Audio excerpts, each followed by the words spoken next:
Here's an album I recorded in 2016, right around the election.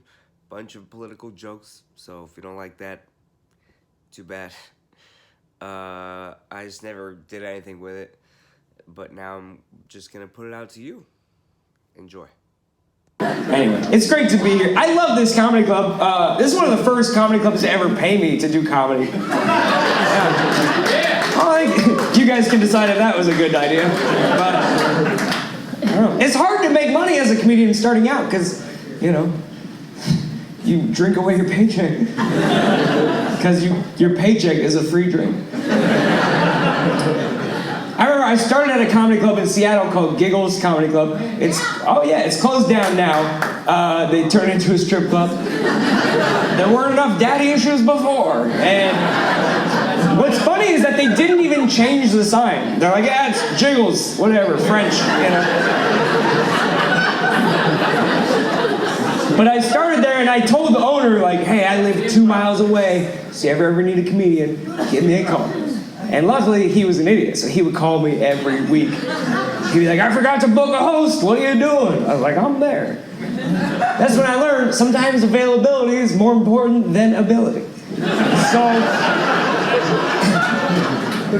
one time I was on my way to another show, and he called me and goes, call him and tell him you got a flat tire, and I'll buy you an ice cream sundae. I was like, that's the best fucking job ever. I'm getting paid in ice cream.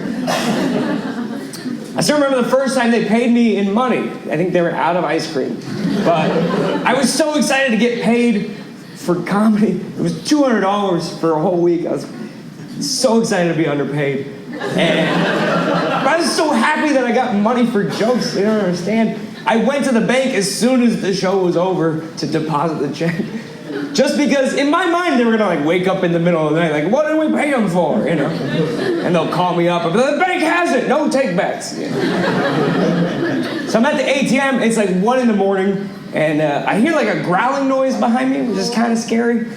And so I turn around and it's just a dude, it's like an adult man growling, which is even scarier, right? Because if there's a human growling at you and it's not DMX, you're in for a rough night.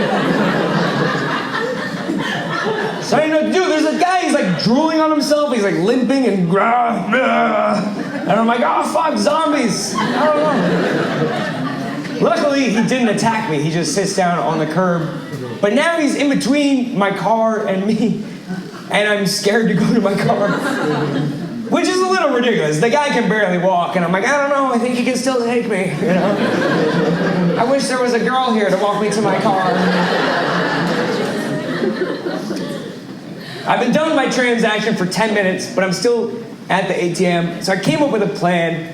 I started looking in the camera of the ATM and pointing at the guy.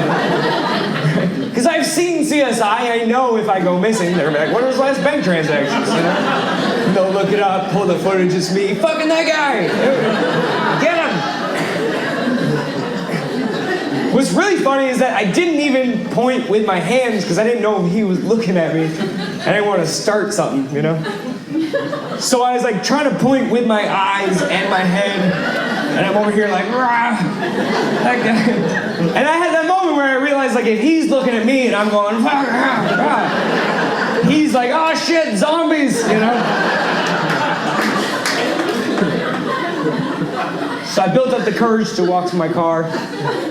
As I'm walking by the guy, I'm like, how's it going? Which is not a great opening line. But he goes, not good. And I'm like, oh man, now I gotta talk to you. How's it going is the universal, this conversation is over conversation starter.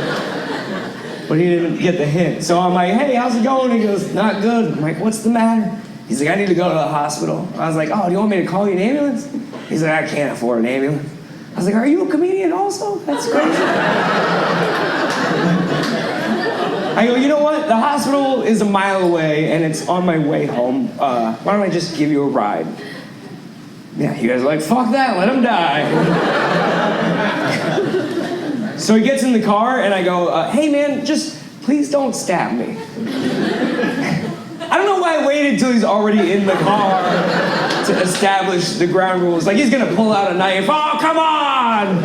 I was just about to stab you. Oh, I hate it when they call no stabsies. So I go, man, please don't stab me. And he goes, all right. I'm like, oh, that's what best I could hope for. We start driving. It's kind of awkward. There's not much to talk about. He's just kind of growling to himself. And I go, hey, man, what happened? And he goes, oh, I drank too much mouthwash, if that tells you anything. And I was like, I don't. My parents are still together. I have no idea what you're talking about. I've never really experimented. But I didn't want to sound like a dick, so I was playing along. Oh, yeah, hate it when that happens, you know? Last week I was flossing too hard and my gums are bleeding for like a day and a half.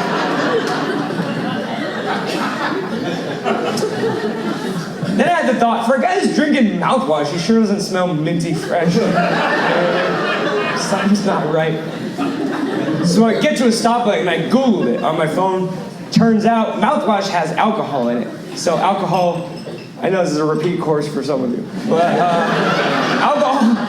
mouthwash has alcohol in it, but it's a non-consumable alcohol. But alcoholics don't know that, they'll just try and drink it. It's literally poisonous, and the reason they do that is for tax purposes. If it was regular alcohol, the state would tax them like a bottle of vodka. That's not a funny part, but it's a good public service announcement for later.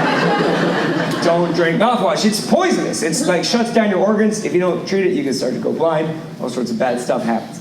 So I realized this is actually really serious. So we get to the hospital, and he gets out of the car. He goes, thanks for the ride, man. I was walking since Taco Bell. And I go, well, is it the mouthwash or is it the Taco Bell? That's fucking up, you know what I mean? I've had a few chalupas where I'm like, oh, fuck, I don't think that was me. Oh, God, I'm going blind. I'm in a crazy guy's car. I'm going to stab him. So I wanted to leave him. I wanted to help him out. So I felt like this is a temporary thing, just dropping him off. And so I got $20 out of my pocket, 10% of my paycheck. And I go, hey man, here's $20. Go buy yourself some real booze next time. Now, the word hero gets thrown around a lot these days, but I don't know.